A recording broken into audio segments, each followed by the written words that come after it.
గణపరచి భయముతోడ నడచి యథార్థత చూపితివి.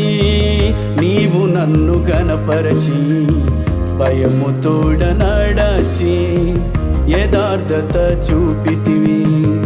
కావున దివేనాల ఊటనిపై కుమ్మారించి నా దక్షిణ హస్తముతో ఆదుకొందును.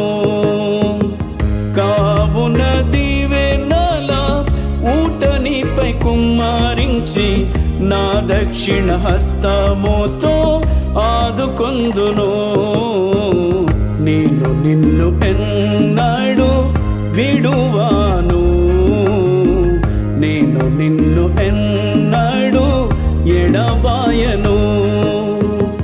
నేను నిన్ను ఎన్నడూ విడువాను, నేను నిన్ను ఎన్నడూ ఎడబాయను.